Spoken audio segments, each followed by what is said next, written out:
Hello again mga ka-Tech Daddies. Today, bumili tayo ng armrest para sa Honda City natin. Yes! Chillax na ang pagdadrive natin. No? So ayun nga guys, ito nga yung nabili natin na armrest para sa Honda City IDSI 2008, yung model ng sasakyan natin.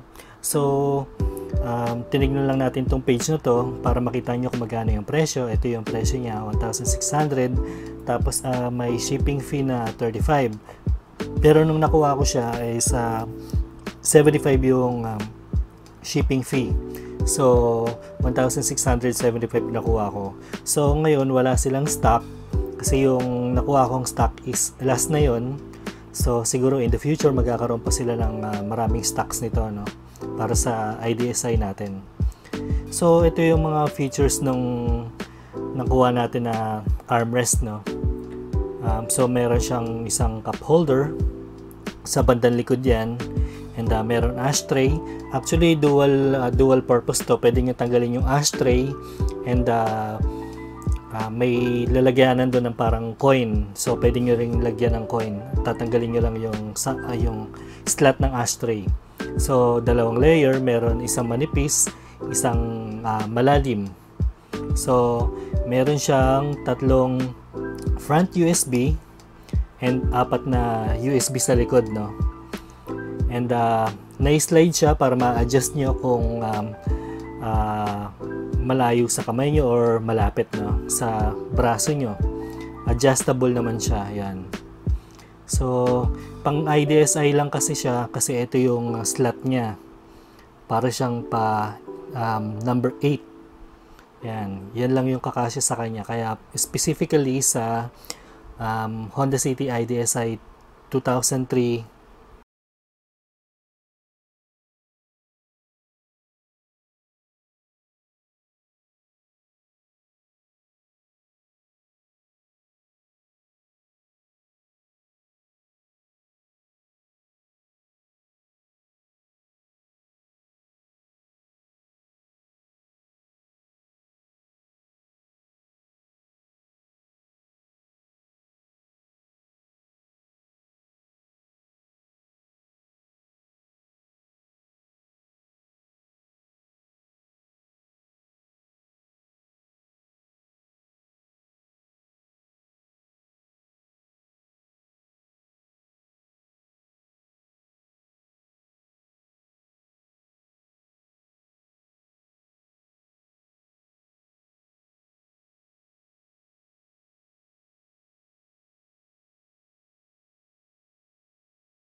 sa cigarette lighter natin, no, may dalawang USB port siya, baliktaran, no. Ikakabit nyo sa isa dyan. So, yun yung magiging pinaka-power niya para ma-power lahat ng USB na nandito. So, na-try ko naman, okay naman siya. Hindi nga lang siya fast charging, pero pwede na. Ayan. So, ito naman yung gilid. Ayan.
So i-unbox lang natin siya konti at maya maya ilalagay na natin siya sa sasakyan, no, sa Honda City natin. So medyo mabigat siya guys, kaya medyo careful lang pag open nyo. Ito kasi gamit ko is one hand lang ako, kaya medyo nahirapan ako. So ayan, kinat ko lang yung pandikit niya, scotch tape niya, and ayan. So ito na siya, maganda siya guys. Parang leather yung pagkakagawa sa kanya. So parang class A naman siya, pero okay lang, hindi naman ako ganun kaarte. So ang mahalaga lang kasi sa akin is merong papatungan yung kamay ko, kasi katulad ng Honda natin, no, Honda City natin, wala talagang armrest yung sasakyan natin. So kadalasan minsan nahihirapan ako kasi walang papatungan yung kamay ko or yung braso ko. So ito is meron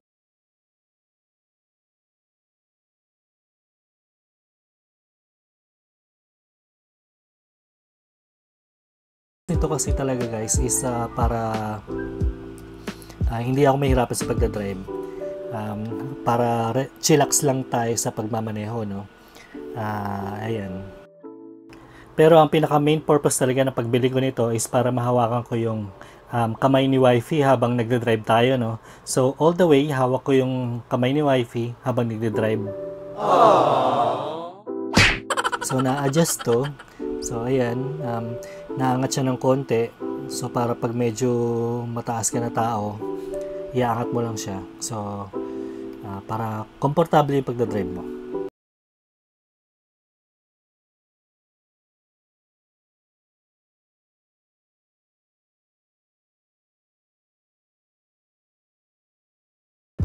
Holder natin, no? Ito ilalagay natin din sa may parang letter 8 na slot niya. Kung mapapansin nyo, meron siyang rubber sa lahat ng sides niya, no? Ito yung pampasikip na pag nilagay natin siya, pag pinatong natin siya, para hindi siya ganong umuuga. So pag nilagay natin siya, naka-steady lang siya ron. So yan yung pagpapatungan natin. So ayan. Kabit lang natin, balik na rin natin, mali yung pagkakabit ko. And once na nalagay na natin siya, pwede na natin slide yung pinaka-armrest.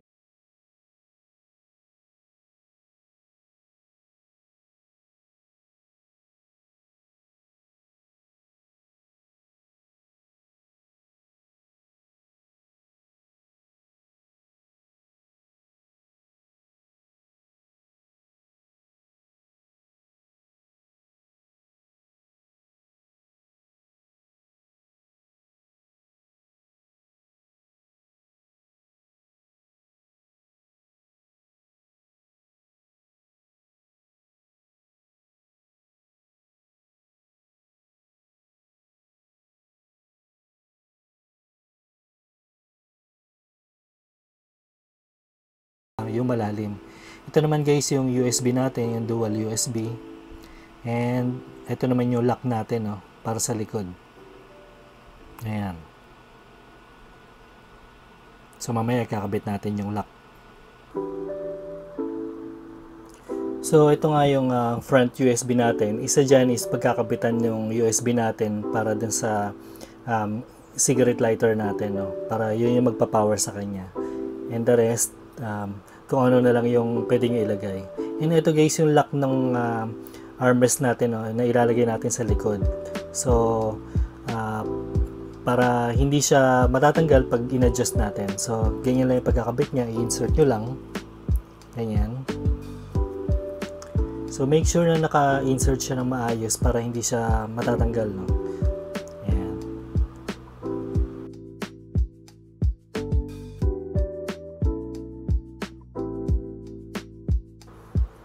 So, okay, itong isang lock naman.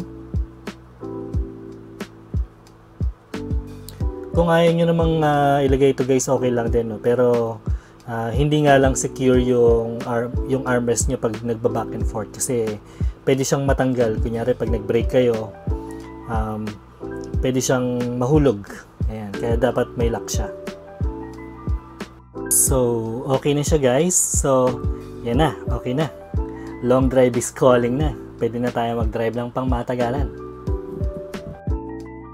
By the way guys, kung hindi pa kayo nakasubscribe, subscribe na kayo para sa mga videos na katulad nito na gagawin natin na DIY, pagkakabet reviews, kung ano-ano.